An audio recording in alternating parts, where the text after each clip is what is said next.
Bonjour à toutes et à tous. Aujourd'hui, nous nous retrouvons sur la chaîne pour un nouveau type de projet. Ça va être aussi un test pour moi pour le montage. C'est la première fois que je fais ça.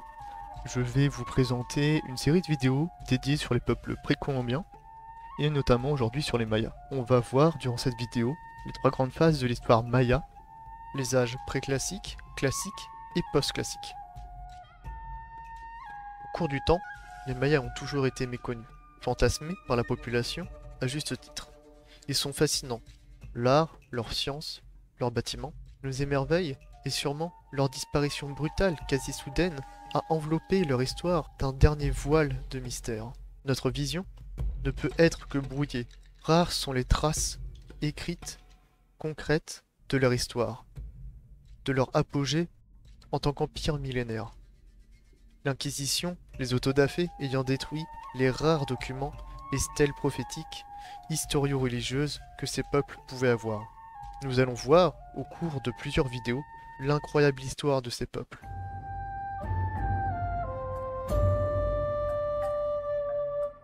Le premier âge, l'âge préclassique, l'époque des tribus et des cités.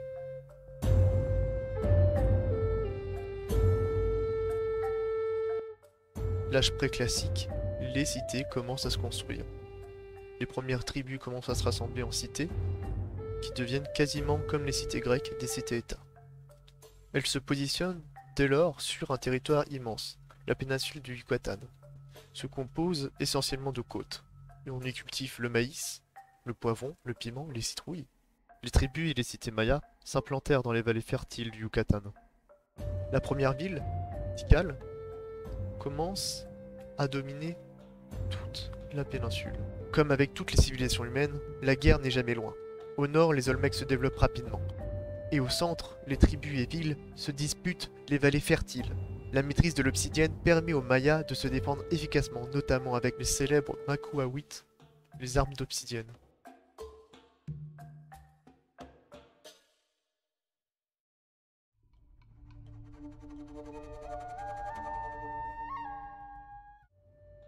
La période classique se distingue par une effervescence scientifique, calendrier astronomique complexe, écriture en glyphes sous forme de codex, pyroglyphes, invention du zéro ou des zéros, invention des chiffres, l'invention de jeux rituels, comme le jeu de la balle. Ce jeu était très important pour les Mayas. Il se jouait souvent devant les pyramides. Le jeu de balle est souvent comparé au cirque romain.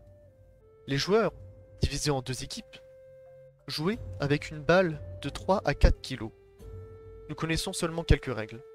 Les joueurs pouvaient jouer seulement avec le genou, la hanche. Les joueurs jouaient pour leur dieu. C'était donc une honte de perdre.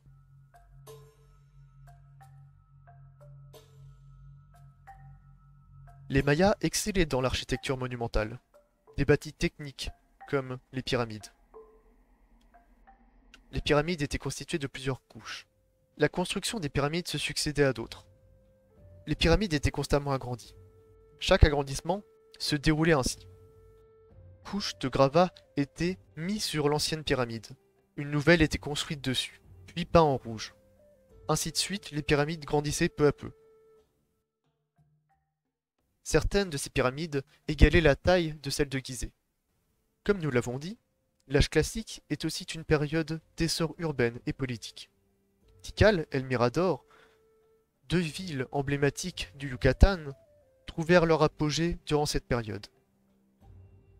Cette période classique peut être définie par des guerres incessantes entre les cités, souvent des métropoles voulant étendre leur influence pour l'hégémonie du Yucatan.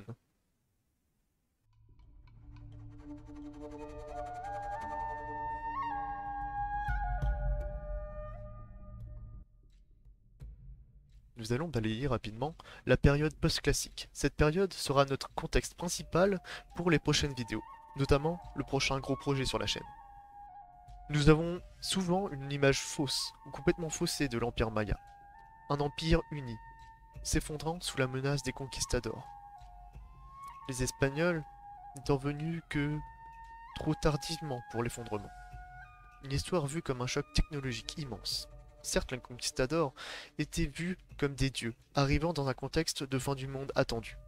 En effet, les Mayas croyaient en une cosmogonie basée sur 5 cycles continuels, de la naissance à la destruction, puis la renaissance. La période des premières incursions espagnoles coïncide avec la fin d'un cycle. En vérité, les Espagnols trouvèrent, le plus souvent, des cités abandonnées. Seules des ruines restèrent. Par peur de cette fin du monde, la population avait déserté les villes.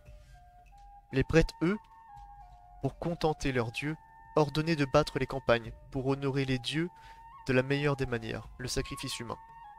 Certes, le sacrifice est souvent dépeint comme commun. Il était rare cependant. La fin d'un cycle accéléra les choses. Les recherches récentes parlent de catastrophes écologiques, des sécheresses qui se succèdent menant à la famine, comme la fin des Toltecs. L'expansion des villes amena à un boom démographique ingérable. Trop de nouvelles bouches à nourrir. Certains parlent des conséquences catastrophiques du climat avec les phénomènes récurrents encore aujourd'hui comme la Niña ou El Niño. La civilisation maya est l'une, si ce n'est la civilisation précolombienne, à avoir le plus prospéré dans le temps.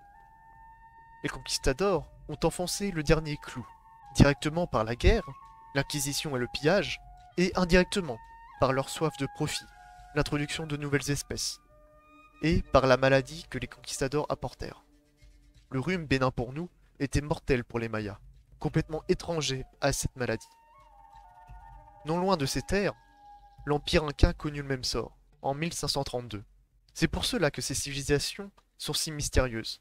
Nous ne connaissons pas avec précision cette période de disparition soudaine, et le contact direct avec ces peuples fut précipité, et bref. Avec eux disparurent l'histoire des cités abandonnées du Yucatan.